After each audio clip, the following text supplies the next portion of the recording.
The morning started with the comforting smell of cinnamon rolls and fresh coffee.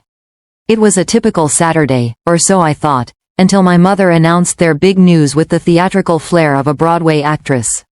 They had booked a 10-day luxury Caribbean cruise. She painted a picture so vivid I could almost feel the tropical sun, the ocean view suite, the endless buffets, the premium spa packages. I smiled, genuinely happy for them. My father had survived a major health scare earlier that year, and they deserved a break. I looked at them and asked the simplest question. So, when do we leave? The silence that followed was suffocating. My mother's animated hands froze mid-air. My father suddenly became intensely fascinated with his coffee mug. My 29-year-old sister, Lydia, who still lived at home and hadn't quite found herself, stared at her phone, refusing to meet my eyes. The temperature in the room felt like it dropped 20 degrees. Finally, my mother reached across the table and grabbed my hand. Her grip was tight, and her face was arranged into an expression of perfectly practiced maternal guilt.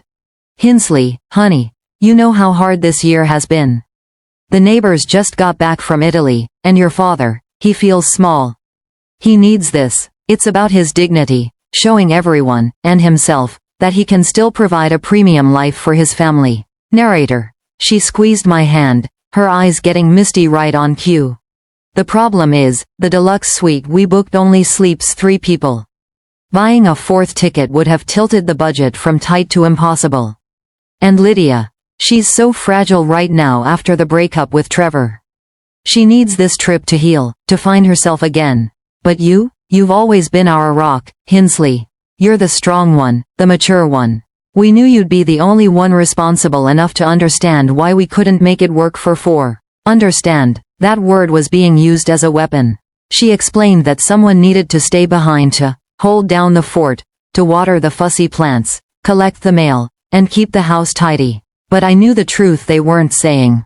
I had seen the mail. I had organized their bills. This luxury cruise wasn't paid for with savings. It was charged to a credit card with an 18% interest rate. They were financing a fantasy to impress the neighbors, and they expected me to be the safety net when the bill came due. I looked around the room. I had lived here for 8 years. In that time, I wasn't just a daughter. I was the household's silent investor. I had bought that $1,200 sectional sofa they were sitting on.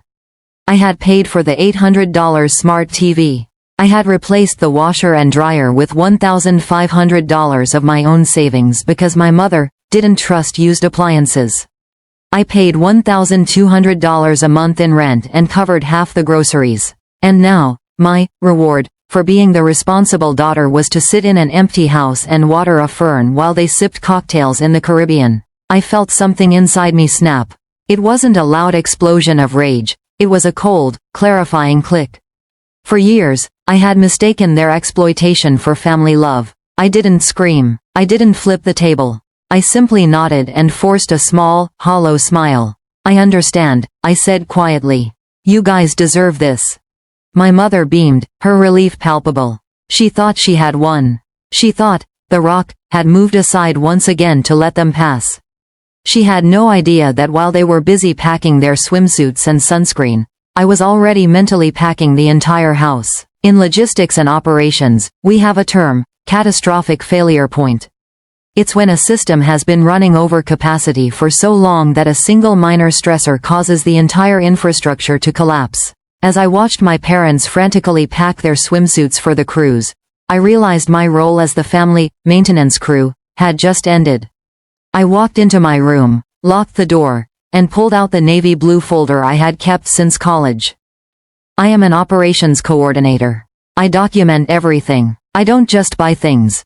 I keep the warranties, the tracking numbers, and, one by one, I entered the data. The $1,200 sectional sofa in the living room? My Christmas bonus from 2 years ago. The $800 smart TV? 6 months of installments from my own pocket. The $1,500 washer and dryer set? I bought those when the old ones flooded the basement and my mother had a breakdown. The $600 dining table where they just told me I wasn't fragile enough for a vacation? Mine. The list went on. The microwave, the high-end coffee maker my mother used every morning, the stand mixer, the area rugs, even the shower curtains. Then, I calculated the rent. $1,200 a month. For 96 months. I hit AutoSum and stared at the glowing white number on the screen. $115,200. $115,200. That wasn't just helping out. That was a house down payment. That was a luxury car. That was a decade of my life invested in a family home, where I was treated like a house sitter. I realized then that I wasn't just a daughter. I was a tenant, an appliance repairman, and a bank, all rolled into one. And the bank was officially closing. I didn't feel rage anymore. Rage is messy. Rage is inefficient. What I felt was the cold, clarifying calm of a warehouse being organized. I pulled up my corporate contacts.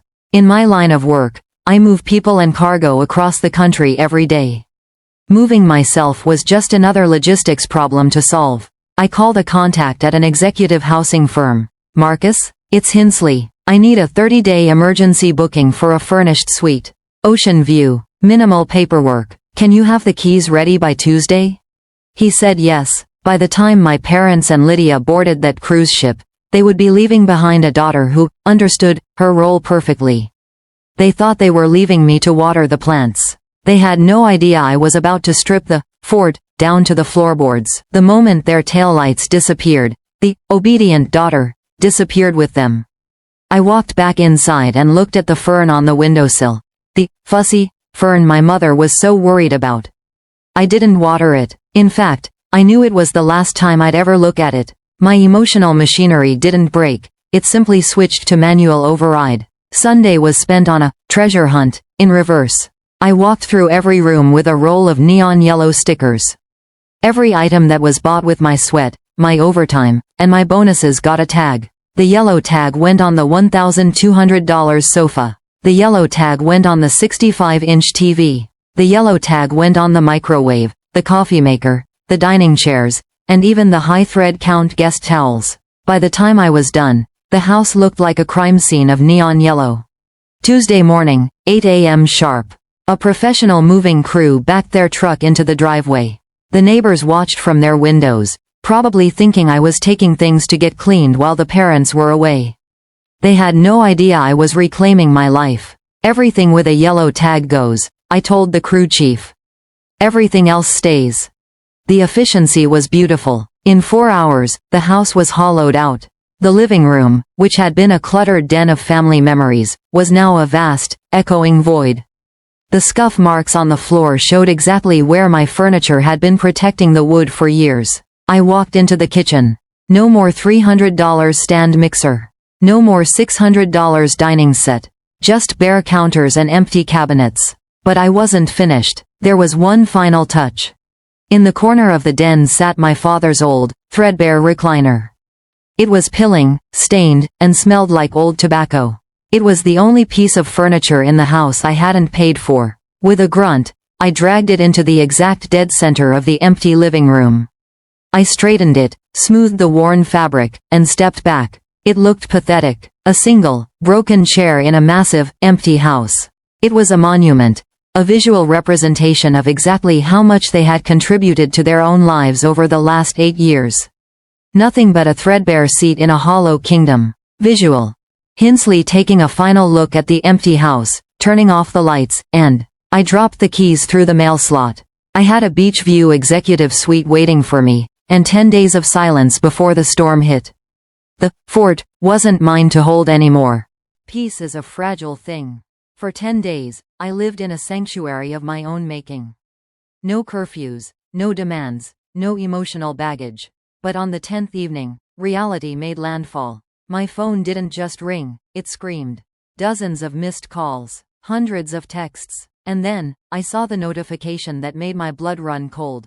Location shared with family safety group. In all the logistical planning, I had forgotten one tiny detail. 3 years ago, my mother had insisted I install a family tracking app, for emergencies, she said. I had become so used to the surveillance that I forgot to turn it off. They weren't just calling me, they were hunting the little blue dot on their screens. And that dot led them straight to my front door. I didn't hide, I didn't tremble, I walked to the door and opened it. They burst in like a SWAT team. My mother was red-faced, her crew's tan clashing with her pure rage. My father was gasping for air, clutching his cane. Lydia stood in the back, her arms crossed, looking at my luxury suite with pure venom. What have you done? We walked into a graveyard. You stole everything. Every single piece of furniture, the TV, the washer. We know why you did this. You're just a bitter, jealous old woman, aren't you? You couldn't handle the fact that Mom and Dad chose me. You couldn't handle being left out, so you threw a tantrum and robbed your own family. I didn't interrupt. I stood there, leaning against my granite countertop, watching them. It was like watching a play where the actors didn't realize the audience knew all their secrets. We trusted you. We left you to watch the house, and you stripped it bare. Do you have any idea what it's like to come home to an empty room after a 10-day trip? There's nothing but my old chair sitting in the middle of the floor. It's a sick joke. A sick joke. That was the phrase he chose.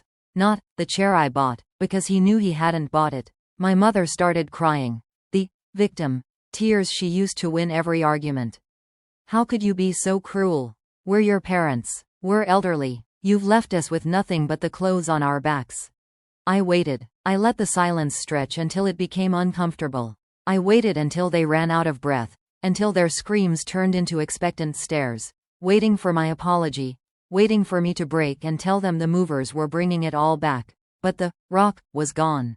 In her place was a woman who had spent 10 days looking at a beach and realized she didn't owe them a single second more of her life. I took a slow sip of my tea, looked my mother dead in the eye, and spoke for the first time. They wanted a discussion. They wanted to humiliate me into bringing back their things. But as an operations coordinator, I knew that opinions don't win arguments, data does. I opened the binder. It was organized with the kind of surgical precision that only comes from 8 years of quiet observation. I pulled out the first document, a bright blue tabbed page, and slid it across the hardwood floor. It spun and landed at my father's feet. The sectional sofa you love so much? Purchased November 2022. Lane Furniture. $1,200. Here is the credit card statement in my name, and here is the delivery receipt with my signature. It's mine. The 65-inch smart TV? Best Buy, August 2021. $800. My employee discount, my debit card. Mine. The washer and dryer? Home Depot, 2023. $1,500. Warranty registered to my personal email. Mine. One by one, the room was littered with proof. The dining table, the microwave, the guest bed Lydia slept in, the high-end cookware. I showed them the math. The total value of the items I removed from this house is $15,743. That's just the furniture. Now, let's look at the rent. I've paid you $1,200 a month for 96 months. That's $115,200. My father's face went from red to a ghostly, pale white. My mother stopped crying. The victim act was dying under the weight of the receipts. Lydia looked at the floor, finally realizing that her jealous sister was actually the one who had been funding her lifestyle. I didn't take your things. I reclaimed my own property. I left you exactly what you provided for yourselves. That threadbare chair in the middle of the room and a house full of dust. But we're family. You can't just leave us like this. Family doesn't charge 18% interest on their children's lives. If you truly believe I stole from you, please, call the police. Or better yet, find a lawyer. But I promise you, when they see these documents, they'll tell you exactly what I'm telling you now. You didn't have a daughter living here. You had a silent investor, and she just pulled her funding. I closed the binder. The sound echoed through the empty house like a gavel. Don't call me for the internet bill. Don't call me for the groceries. And definitely don't call me for the mail. I've filed a change of address. You wanted me to hold down the fort. Well, the fort is empty. Good luck defending it. The smear campaign started almost immediately. My mother called every aunt, uncle, and distant cousin, sobbing about her heartless daughter who robbed them blind. But as an operations expert, I knew how to handle a PR crisis. Full transparency. Every time a relative messaged me with a lecture, I didn't argue. I simply sent a PDF of the navy blue folder. One by one, the flying monkeys went silent. It's hard to paint someone as a thief when they have a dated receipt for the very air you're breathing. Reality hit my parents like a freight train. Without my $1,200 a month and without me covering the invisible costs of the utilities and groceries, the big house became a cage.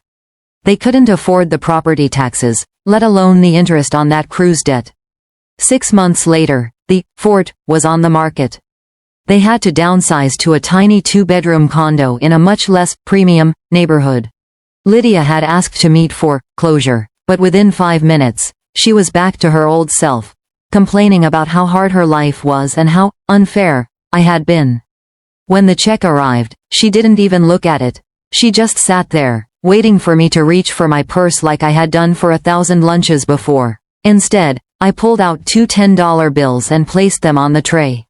That covers my turkey club, my coffee, and a 20% tip. Exactly $18.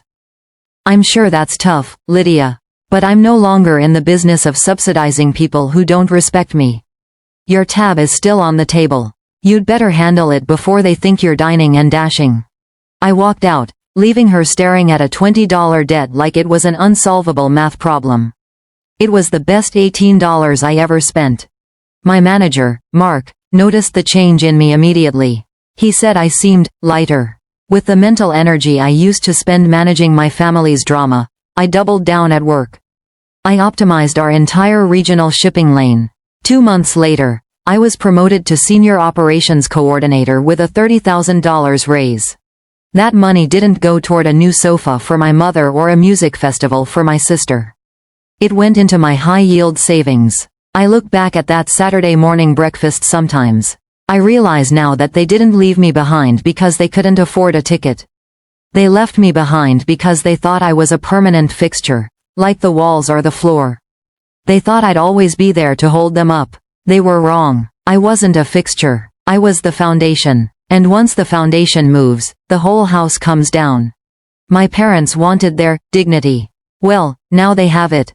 Along with a very quiet house and a lot of empty space where my life used to be. As for me, I finally have a view that's worth every penny. Some people in my family still call me the villain. They say I chose stuff over my own flesh and blood. They say I was petty for counting every cent and every receipt. But they're looking at it through the lens of revenge. I've realized something in the quiet of my new home. I didn't leave to punish them. I didn't do this for the satisfaction of seeing their house empty or watching Lydia struggle at a retail job. I left because staying would have killed my spirit. For 8 years, I had been shrinking myself so they could feel big. I had been paying for their dignity with my own. If I had stayed, if I had watered that fern and waited for them to come back from that cruise, I would have been agreeing that I was worth less than a vacation ticket. I am finally free. My home is entirely mine. Every chair, every towel, every mug was chosen by me, for me. There is no one here to tell me I'm the responsible one, just to get me to pay the light bill. And the best part? My location is permanently private. I am no longer a blue dot on someone else's screen. If they want to find me, they have to earn my respect first, and that is a currency they haven't learned how to use yet. They lost a house, a bank, and a servant. But I found the person I was supposed to be before I started carrying everyone else's baggage. Family is supposed to be a safety net, not a trap. And sometimes, the most mature thing you can ever do is stop understanding everyone else and start understanding yourself.